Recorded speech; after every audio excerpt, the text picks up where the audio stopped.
খড়গপুরের দিকে নজর রাখতে হচ্ছে। খড়গপুরের 6 নম্বর ওয়ার্ড, যেখানে বিজেপি নেতা দিলীপ ঘোষ তিনি মেজাজ হারাচ্ছেন।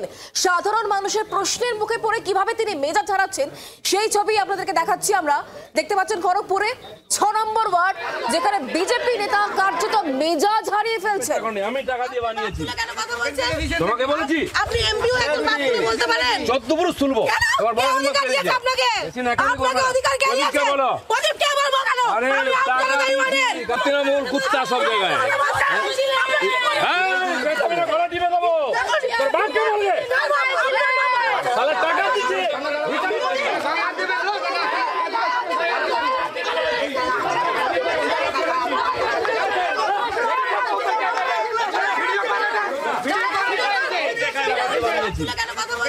তোমাকে বলেছি। আপনি এমপিও একজন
মৌমিতা আমাদের প্রতিনিধি আমাদের সঙ্গে রয়েছে। ঠিক কি থেকে ঝামেলার সূত্রপাত, আর যারা দিলীপ ঘোষের সঙ্গে ঝামেলা জড়িয়ে পড়লেন, স্থানীয় যারা গাড়ির সামনে বসে বিক্ষোভ দেখানোর ছবি আমরা দেখাচ্ছি, তাদের ঠিক কি দাবি ছিল যার জন্য এত চটে গেলেন দিলীপ ঘোষ?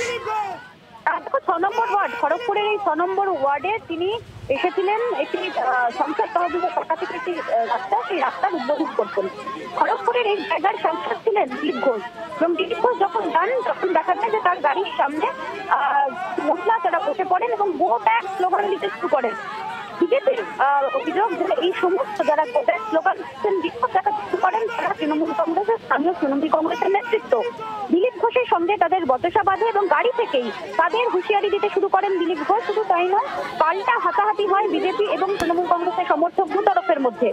এমন একটা সময় দেখা যায় যে সমস্যা কিন্তু চরমে ওঠে এবং দিলীপ ঘোষ পাল্টা সেই অন্য মেজাজে দিলীপ ঘোষকে আবারও দেখা গেল, যেখানে তিনি ক্ষোভের মুখে পড়ে তার মেজাজ হারালেন। এবং শুধু তাই নয়, তিনিও পাল্টা কিন্তু অ্যাকশন মোডে চলে গেলেন। দিলীপ ঘোষের এই ব্যবহারকে সমর্থন জানিয়েছেন বিজেপির অন্য নেতৃত্ব। গতকালই যেমনটা শোনা গিয়েছিল শুভেন্দু অধিকারীর গলায় যে এবার যে ভাষায় কথা বলবে সে ভাষায় উত্তর দেব, আজ অগ্নিমিত্রা পল কিছু শোনা যায় তিনি বলেছেন যে দিলীপ দা যেটা করেছেন সেটা ঠিকই করেছেন, এবার যদি ঢিল মারে তবে পাটকেল নয় বোল্ডার আসবে। অনেক ধন্যবাদ মৌমিতা। দিলীপ ঘোষ কি বক্তব্য রেখেছেন এই ঘটনার পর একবার শোনাই আপনাদের।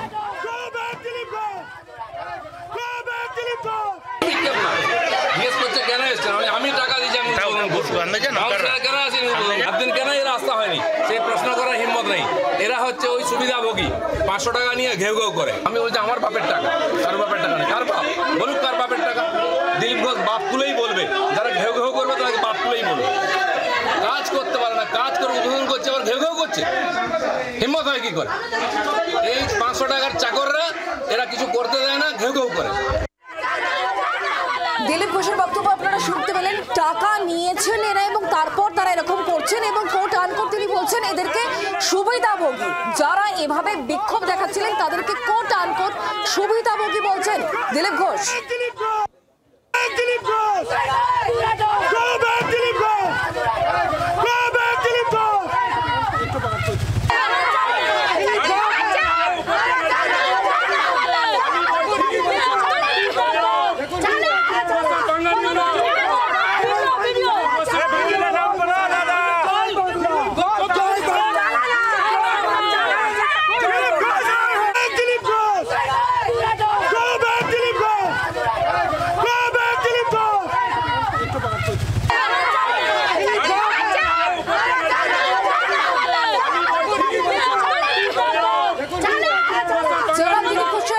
ভবনের সামনে বসে পড়েন যারা তুমুল বিক্ষোভ প্রদর্শন করেন আজকে, তাদের ঠিক কি বক্তব্য, কি অভিযোগ তাদের, শোনাবো।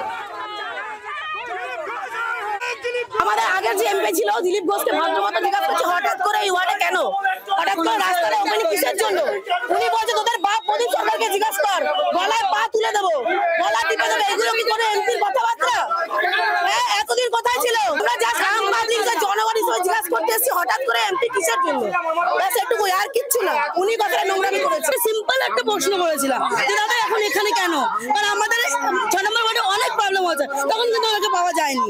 আমরা ওয়ার্ডবাসী হয়ে আমরা দল দেখছি না, আমরা একটা ওয়ার্ডবাসী হয়ে আমরা জিজ্ঞেস করতে পারি, আমাদের অবশ্যই অধিকার আছে সেটা।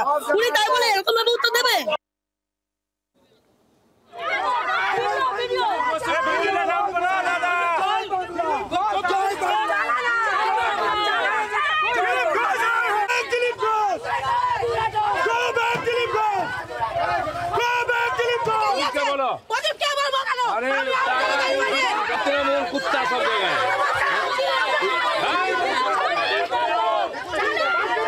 আর এই ঘটনার পর আমরা দিলীপ ঘোষের সঙ্গে যোগাযোগ করি যে কেন এই ধরনের উত্তপ্ত বাদানুবাদ, কেন তার এই ধরনের মন্তব্য, কি বললেন দিলীপ ঘোষ, শোনাই আপনাদের।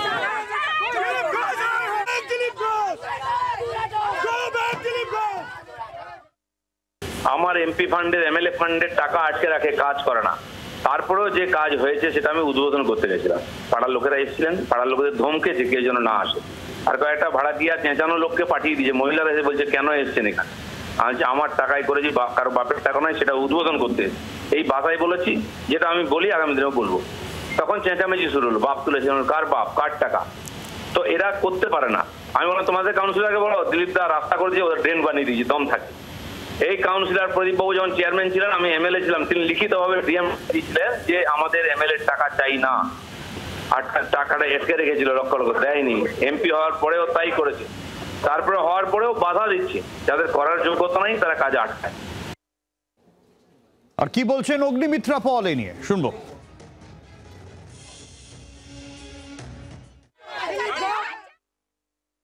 বেশ করেছেন দিলীপদা।